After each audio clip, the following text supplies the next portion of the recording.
Today we're going to talk about a topic that affects all regions in all sorts of games, be it normal games, challenger games, and even pro games, and that is itemization when you're both behind and when you're ahead. Now let me preface this doesn't really affect junglers or supports, because usually those champions are expected to fulfill a more utility role and are never really expected to bring enough damage to a team composition. So let's get to it.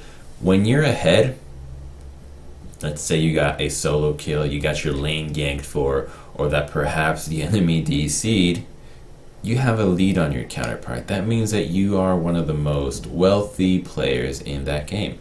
So it is expected of you to carry, and a lot of times when you have to carry, it means that you just need to dish out enough damage, right? You're fed, you have more items, you deal more damage.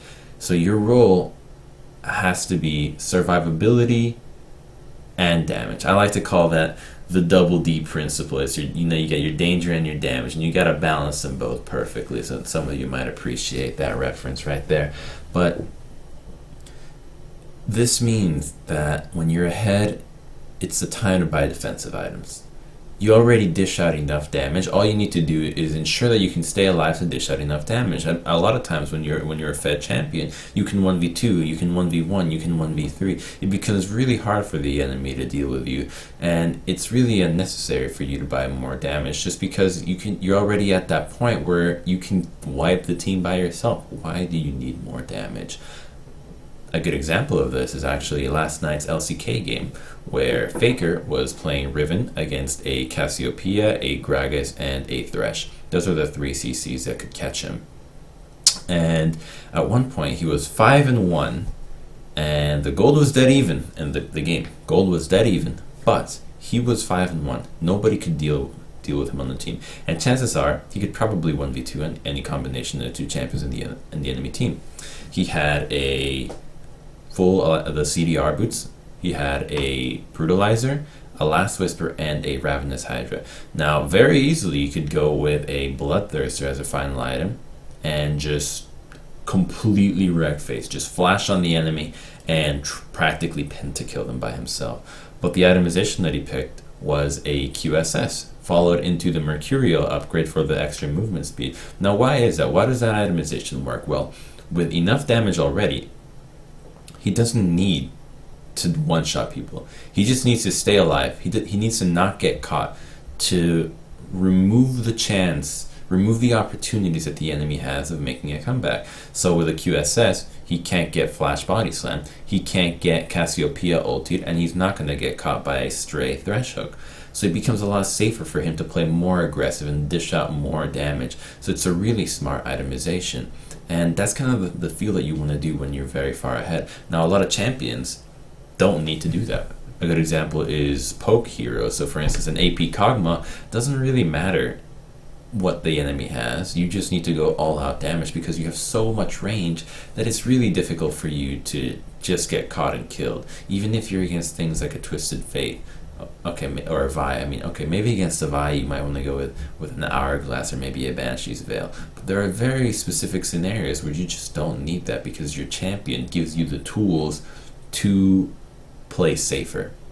But for the most part, you do need to itemize defensively to ensure yourself not throwing.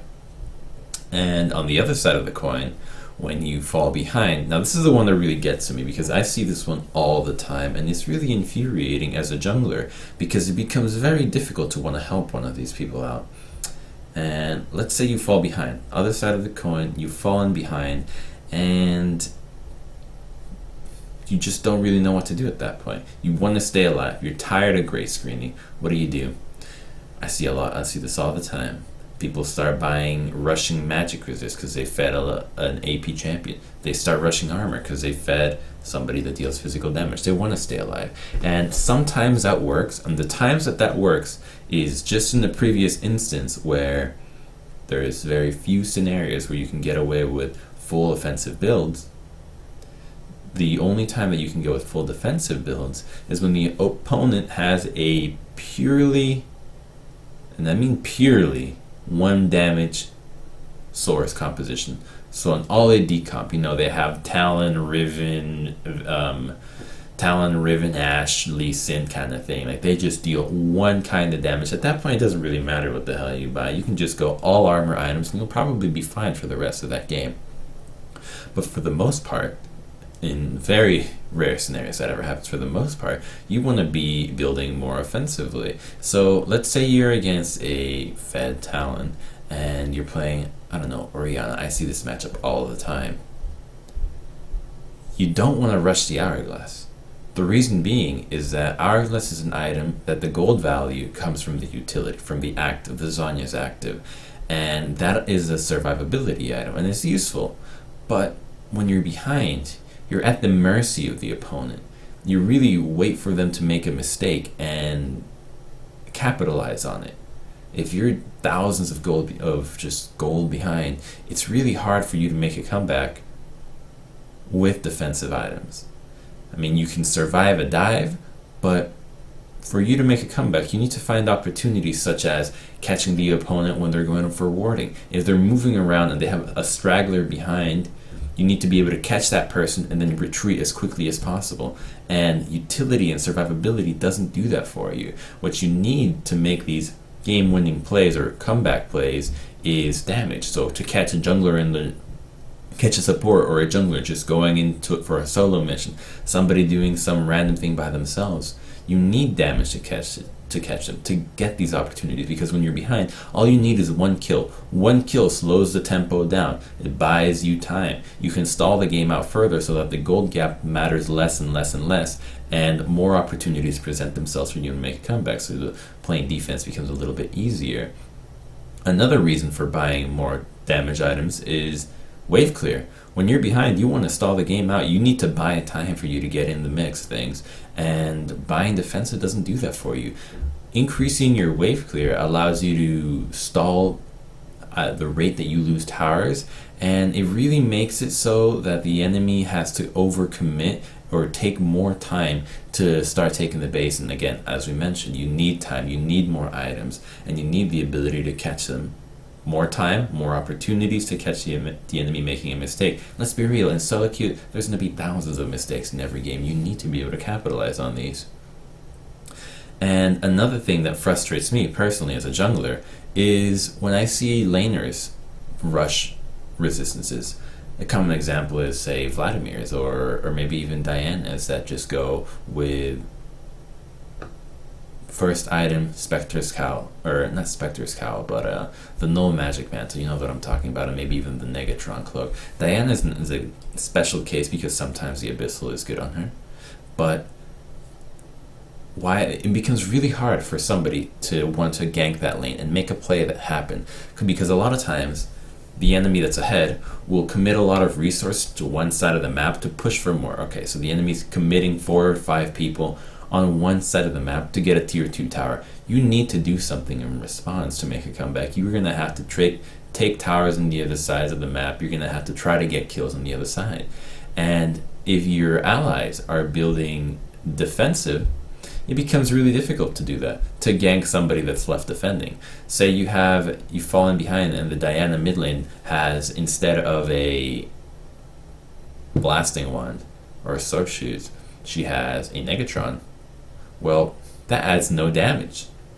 There is no benefit to 2v1ing somebody in a gank that Negatron adds. She'll survive, but is that really what you need at that time? What you need to do is be able to find that person and quickly kill them and then take the objective. Or have enough threat with your presence that they know, this person with the jungler or whoever else is coming here has enough damage to kill me under tower. I better leave. Or if they just see, oh, she just has a Negatron, I'm just going to stay under tower and try to outplay. And it becomes a lot harder to try to trade objectives. Similarly in the top lane with champions like Gnar that can have a really good chance of rushing items like a Black Cleaver or a Hex Drink or maybe even a Maw of Malmortius, as opposed to a Banshee's Veil or a Spirit Visage or Merc Treads.